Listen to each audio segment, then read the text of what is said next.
Hi, it's Tom here from Foam Day Services, and today's test subject is this year's big holiday season blaster, which is the Rhino Fire, which kind of came out of nowhere to a lot of people who should have had the information about this. It was a real surprise by Hasbro. We'd heard about the name, mostly through Rob's excellent blog over on SNBC. So props to Rob for being one of the few people to keep this going as a rumour. And now it's actually here. I'm going to put it over the chronograph, and we'll see what sort of results it gets. Now, this has got quite a different set of internals to the Rapid Strike, so those people who are saying, it's two Rapid Strikes, they have to get it. It's not at all, although it has separate flywheels for each of the pulsating barrels, which the movement of which has given it the nickname of the Ann Summers blaster here in the UK. And it's in fact fed by a single 130 motor. There's a large twin spline 130 motor, and the flywheels are actually held onto that motor spindle shafts with splines. So this is the first for Nerf. Those splines actually slot right into the flywheels and give a really nice connection between the flies. So potentially difficulty there for modders in terms of compatibility with our favourite aftermarket motors. And if you want to see a full dissection of this, I'll put a link to the excellent Nerf Armourer blog. And they carefully took apart one of these for science, and there's detailed photographs of the internals.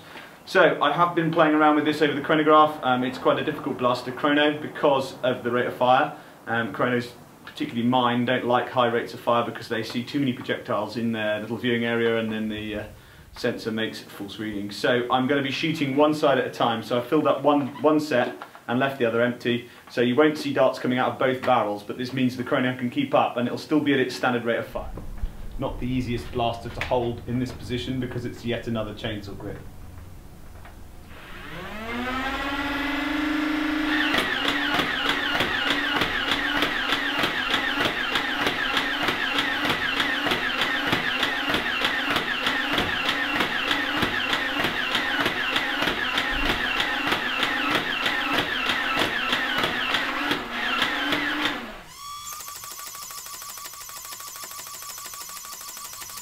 Okay, there you go, and I'll review the results just to fill people in. Those are fresh Elite darts in there. I'm sorry I didn't show you opening the packets. There's 2 more packets of Elite darts have gone into there, and that was with fresh D cells. So this isn't going to be easy to compare really with other blasters because it is D cell powered, so there's a bit more torque available to those motors because they've got a bit more current from those batteries compared to say a little AA cell. So it'll be interesting to see what the numbers come up like. Okay, we're going to review the figures for the Rhino Fire, and let's see what we can get. So we have a high of 89, it's an astonishing figure for a stock flywheeler. Low of 58, average of 74,